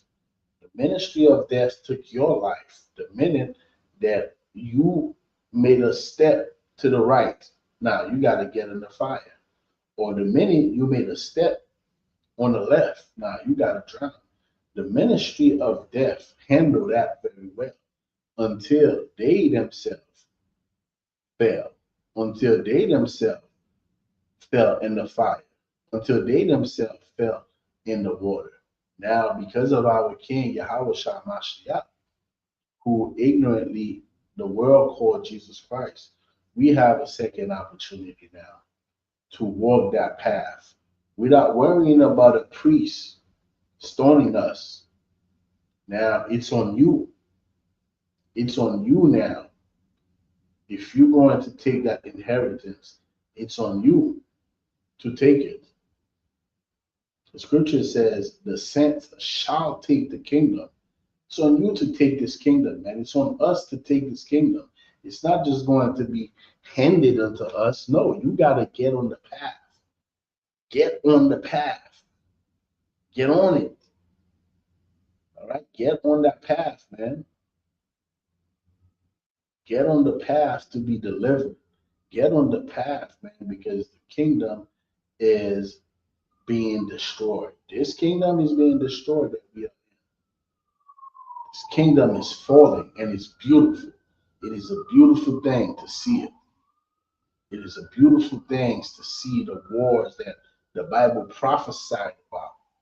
The Bible prophesied about these things thousands of years ago, and they are happening right now in your face every day. People are creating podcasts about World War III now. When we spoke about World War III back in the 60s, in the 70s, in the 80s, they look at our elders like they were crazy. They look at them like, what the hell are they talking about this World War III? What is this World War III nonsense that the Israelites are talking about? That was back in the 60s. That was back in the 70s. That was back in the 90s, even, in the early 2000s. The Israelites were crazy, right? So now, are we crazy for talking about World War III? I don't think so, because everybody now have a podcast about World War III. Everybody's an expert now of World War III. This truth is real, and it is time for us as a people to get on the path, because getting on the path is how we get this kingdom, is how we get to that city, is how we get delivered. All right. If this city now were given unto a man for an inheritance, if he never shall pass the danger set before it, how shall he receive this inheritance? And I said it, it is so, Lord. Then said he unto me, even so also is Israel portion, because for their sake I made the world. And when Adam transgressed my statutes, then was decreed that now is done. Then were the entrances of this world made narrow, full of sorrow and travail. They are but few, and evil, full of perils, and very painful. For the entrance of the elder world were wide and sure, and brought immortal fruit. If then they that live labor not to enter these straight and vain things, they can never receive those that are laid up for them. So we have to labor as a people, man. We have to get busy. We have to get to work. That's what we have to do as a people, right? We have to get to work. We have to get to work, man. Let me see real quick.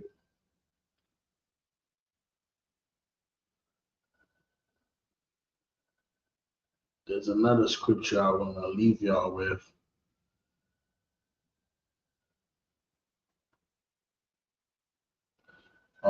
Is it Second Ezra chapter? Let me see. Bear with me, Israel.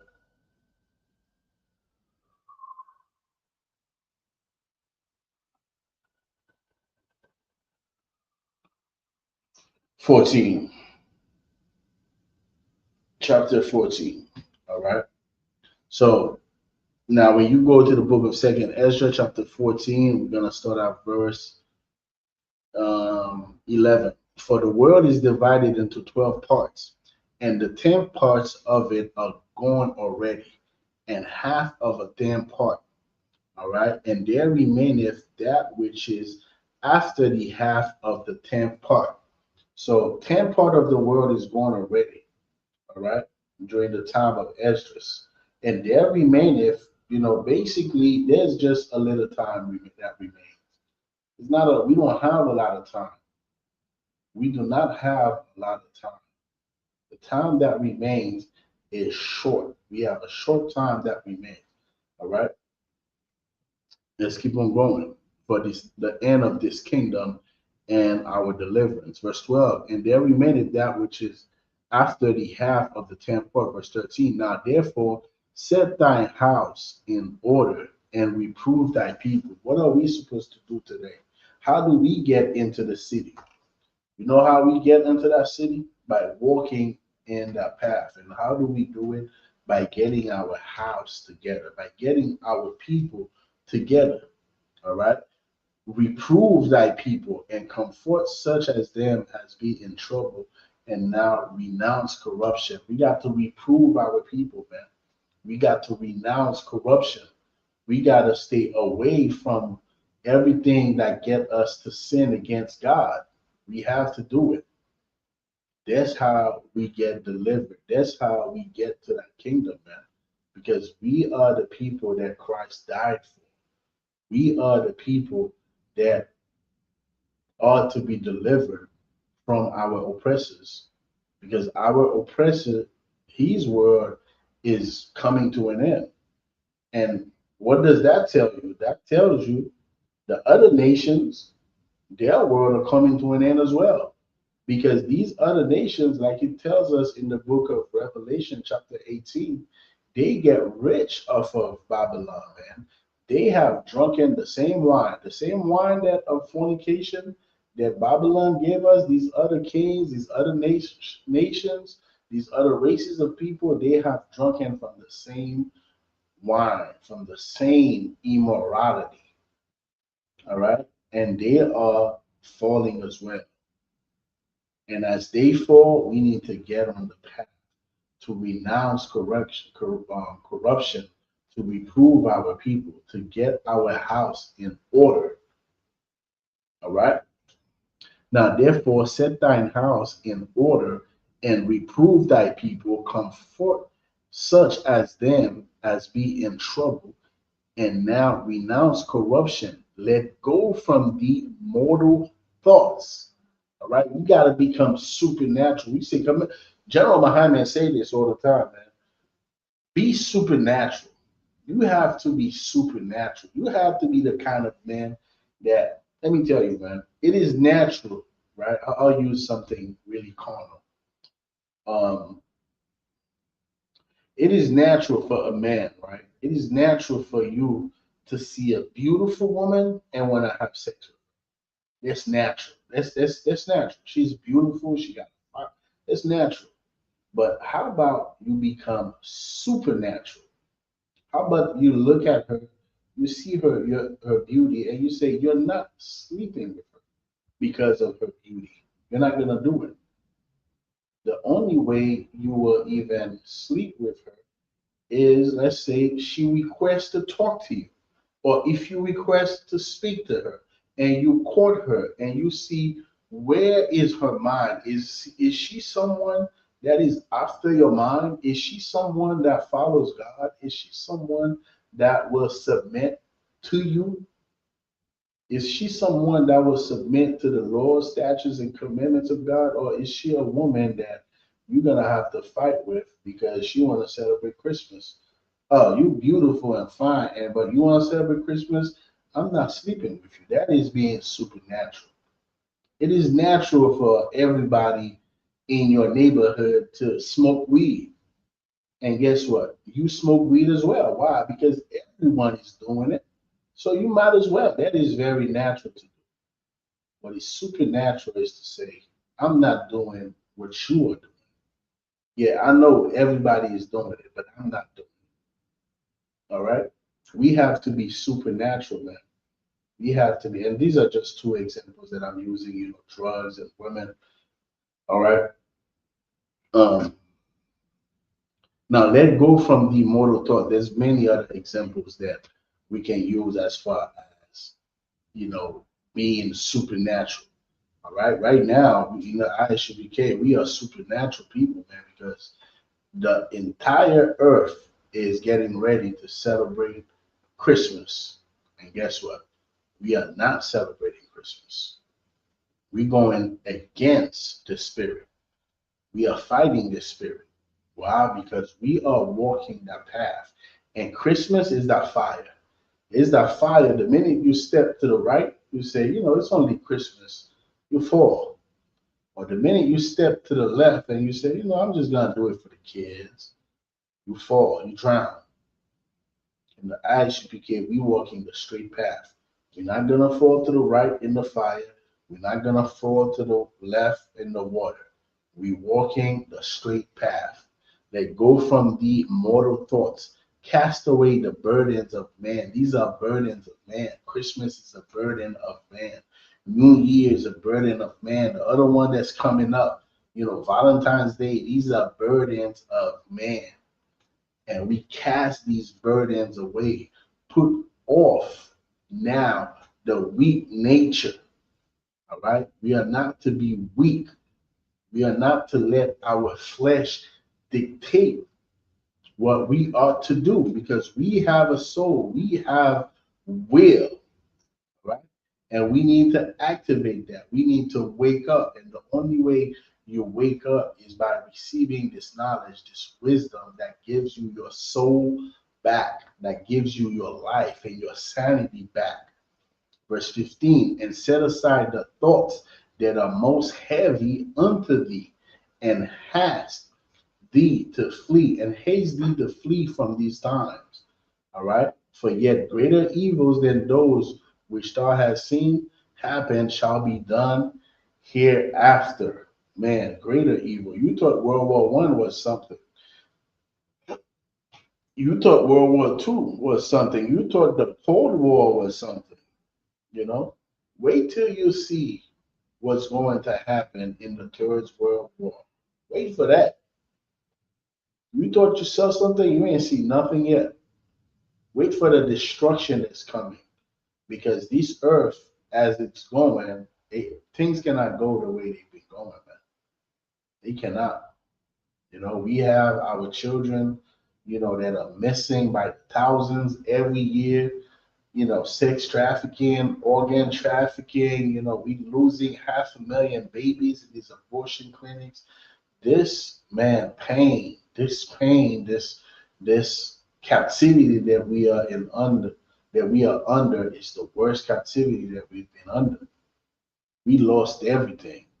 We lost our sanity. We lost our minds. We are losing our sons, our daughters. We are losing everything. And it is time for us as a people, to look in the mirror and to know that it is on us to be delivered. It's our disobedience that caused us to fall. And Yahweh Shah Mashiach, he made the ultimate sacrifice. He died for us. He came for us. And now what? Now, as we receive this knowledge, as we receive this wisdom, we have to now pick up our cross and walk that path. We have to walk that path. Because how else do we get delivered? How else do we receive this inheritance that belongs to us if we do not get up, pick up our cross, and fight and walk? All right, with that, we gotta end the class. We're gonna clap it up. What's on Christ? We'll be seeing y'all. Of course, ISUPK online classes tomorrow, 7 p.m., right? 7 to 9. ISUPK Haiti will be seeing y'all on Sunday, right? Sunday, 7 p.m. Sunday, 7 p.m. They suspended our live on TikTok, so I'm not sure if we'll be able to go live again. I sent the appeal, Lord willing, because TikTok is always suspending, our lives. For some reason, last night we was live, they suspended our live. All right, so Lord willing, we'll be able to get back on TikTok so we could do our classes, so these classes could be live on TikTok. If not, just make sure you share the YouTube link to your family and Israel. Say shalom, Yahweh Hashem, Yahweh Shem Rakatham, to all the brothers, to the sisters, shalom, Yahweh Shemor, Alatam Hashem, Yahweh Shah, shalom, Israel, shalom, Haiti.